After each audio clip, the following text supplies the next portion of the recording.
Hey everyone, and welcome back to another CZN video. So in today's video, guys, I wanted to talk about one of the weekly challenges, which is Fear Encountered or Judas. This is a pretty tough boss. On these lower difficulties, it might not seem like he's too difficult, but as it starts scaling, man, he gets really tough. I'm kind of stuck right now on difficulty 7, but you do want to try and get up to stage 10 because these materials are time gated, right? You can only farm this dungeon 3 times per week, and you have to pick between this one and this one. So these are both limited items for your potentials, and potential is such a huge boost in this game. So you want to try and farm as high as you possibly can. So there's two main things that you need to know about Judas. The first one is his action count truly matters. So cards that increase his action count, like Rally, are really, really good against him because once his action count goes to 0, any additional card that you use after his action count went to 0 applies into this condemnation stack. And if he gets 5 of those stacks, his next turn, he's going to use this very strong attack called Fist of Condemnation. Now he has 2 phases. On the first phase, this isn't like it hits hard, but it's not that big of a deal. The second phase is where it gets out of control because once he hits 5 stacks, he immediately uses the ability. It's not like you have the opportunity to play another card or set up and get ready for the big hit. Like, he just does it. And he'll also take his normal turn. So he can do like a double attack. It gets out of control fast. So that's the first thing that you need to know about Judas. The second thing is if you have him on Ravage or Break, this ends up mitigating or removing this whole stack kind of mechanic just for a turn as he's broken. So it's pretty hard to play around, but I'm going to try my best to describe it here. Now, I think bringing a blue damage dealer is essentially non-negotiable. I am using Mika here just for the AP and the healing, and she's also blue. I don't know if there's people that are better here. There might be, but you really want to watch the action turn meter. You want to have shields, right? Which is why I'm bringing Khalip. The shields are extremely important here. And I'm trying to pay attention to my action count here. So we'll have just enough. We'll go in and do this big hit on him. And there was his first Fist of Condemnation. And if you look here, the more times that he uses this ability, the more it damages you. So because his turn meter count or his action count is at 0, if I were to play this charged shot, he would get an additional stack of condemnation. So right now he's only at 1, but if I play this card, he'll go up to 2, and I do not want that. So I'll hold it. Beryl's actually really good here because she has Retain on her card, so I can kind of play around this turn meter action count. So on his second turn here, you see that his action count is already at 3. So we really need to limit what we do here. And he's got 2 attacks. That's another thing I should mention. The first one is that Fist of Condemnation, the big hit that kind of revolves around this. And then he also has the ability to put dead cards into our deck. And sadly, it's on top of our deck too. So that's even worse. So we will use this ability, activate our Grand Vulture, and then I think we'll just heal up here. Okay, so there he put the dead cards into our deck. His action count is 0, so sadly, we cannot use any of our cards. We really want to limit this. The thing is even though the hits are manageable here, as I told you, the amount of times that he used Fist of Judgment, he increases his damage, and this carries over into the second phase where he hits harder and he can hit consecutively. So I really want to limit his amount of times that he gets to use that ability. So even though we can deal with it on this phase, the second phase just gets out of control.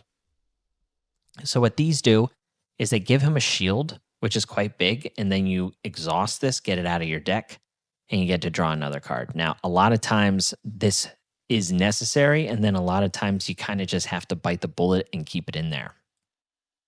Right now, though, I do want them out of my deck, and I am going to start popping off. I was really hoping to draw a rally though, and I have not. Hopefully, I draw it off of Barrel's Guilty Pleasure here. Oh, Rotten Ripper is also good. Okay. I think we'll use the skills that do not waste any AP as I can retain them.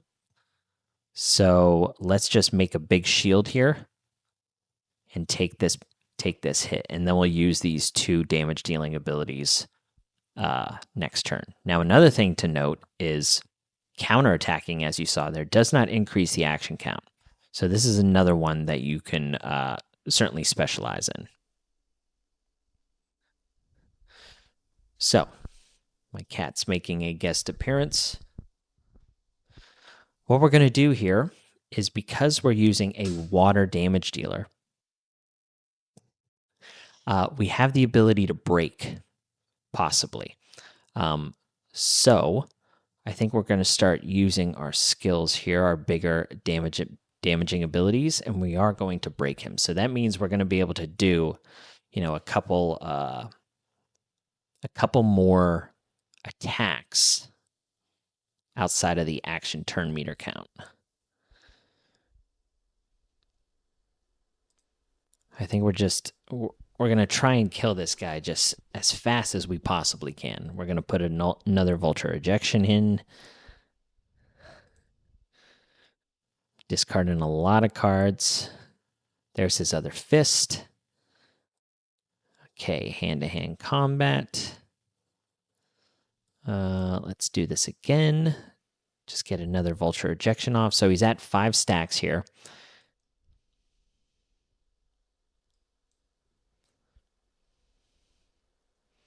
So next turn, he's going to use it, and we want him to use it because we do not want him to use this big ability whenever we get into the second phase. So we're just going to let him have his shields. And you see here, because we broke him, the condemnation stacks actually are not going up. Okay, so big attack here. Let's rally. Okay. Put up a big shield. Happy weapons specialist. And then we'll put up even more shield.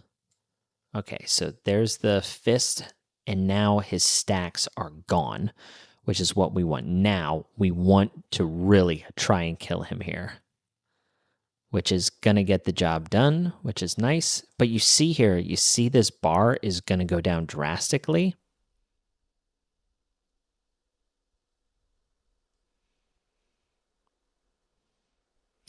Yeah, so if we hit him here, this is interesting. I think we'll put vulnerable on him.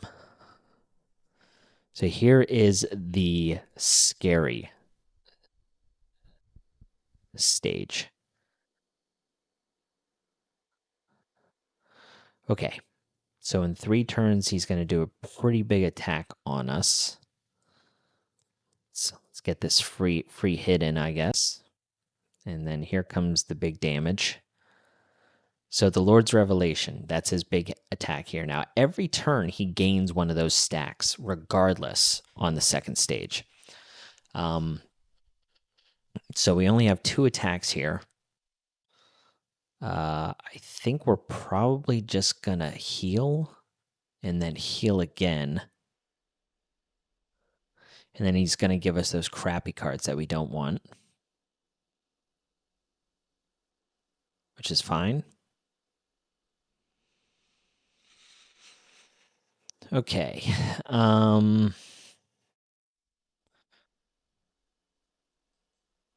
This is okay. So I'm paying attention to the action count here because he is going to do this huge hit. And I really need to save up or make sure that next turn I have a big shield, or 2 turns from now, because he is going to get the 5th stack and activate that skill immediately, which is the terrifying thing. I'll do one more of these. That is a shield, but that really stinks that I drew that right here.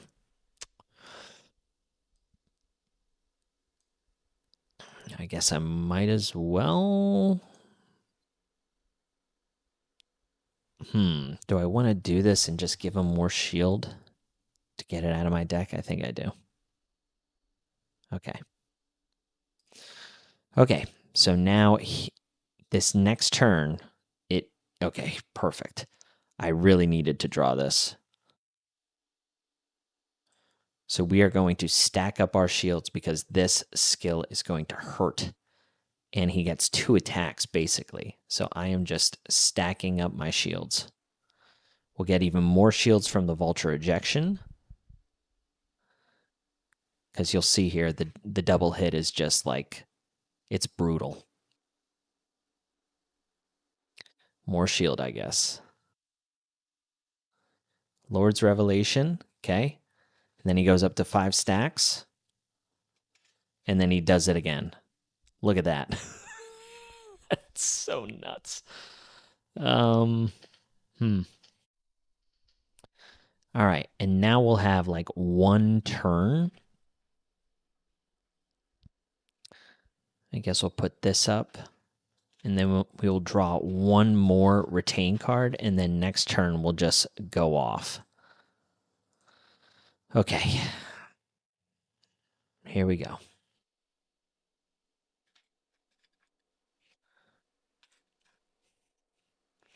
Big hit. Another big hit. All right, so we're okay still. I think we put up a shield here because we do need to survive next turn as well, or 2 turns from now. Okay, so Rotten Ripper, this is huge because we increase his action count. You see my life bar is pretty low. So we're going to try and break him. This one's actually going to be close. We're going to give ourselves morale and fortitude. We'll take a little bit less damage, but it's mainly here to just do a lot of damage to him. And this is where Barrel's just really good. So we can, I think we just AoE him.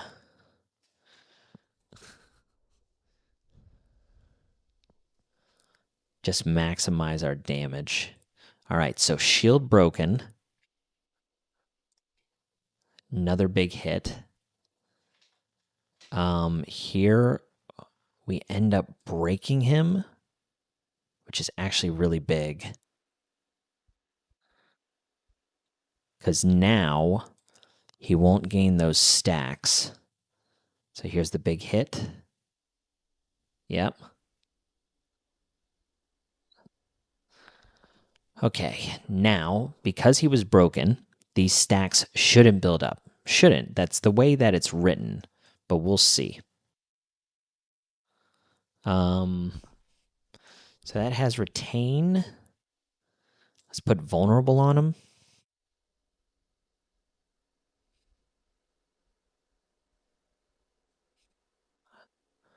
I guess we'll just put up a shield. Okay, and then this is where we're going to get all of those crappy cards. All right, but we got 5 turns. 5 turns of just 5 action turn count. I don't think we have enough. We didn't draw enough damage cards. We might be able to draw it off this.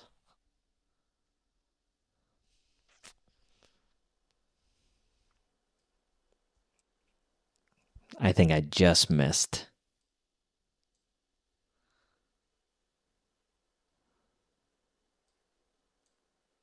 Wow, that was really close. Ugh, 966.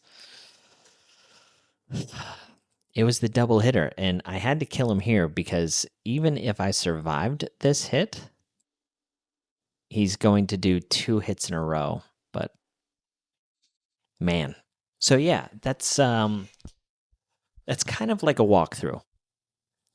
To watch those condemnations, it's like it's fairly straightforward, but then at the same time, a bit complex on how you end up structuring your turn order. Uh, but I think this team can do it. I really do. I think if I increased my partner here, if I increased her to 60, got a little more damage out of my barrel, that might work. Her save data's pretty good. I do have a couple dead cards in there. I think being able to like copy a couple of these cards, maybe copy a charge shot as well, like in a better chaos run, I would be able to do it. But uh, I don't know if you guys saw the Rotten Ripper here. Like the action count being increased is just huge. Like I don't have any rallies on this save data set. However, I do have it on one of these. Yeah, so this card, like it has haste. So haste doesn't reduce the action count. You draw one and then you increase all enemies' action count by 3. This, in my opinion, for sure, is way better than Gear Bag in this matchup. And I'm sure there are also some really good uh, pieces of gear as well that I think are much more valuable in this fight than others. But I did just want to kind of give you the breakdown on Judas. Hopefully that helped. I know it was just like a slower, like, let me walk through this, let me test out and show you how I'm trying to beat this guy. Uh, but he's tough. He really is. So let me guys let me guys let me know if you guys have been able to beat like stage 8, 9, or 10. I know I've seen some content creators beat stage 10. They were using like a jacked up Haru, but still pretty impressive. I don't know how they're surviving, but that is awesome. So anyway, that's kind of a Judas guide, and just wanted to give you my thoughts on it and how I've been kind of attacking them. So let me know your thoughts below, and appreciate you watching. Catch you on the next one. See ya.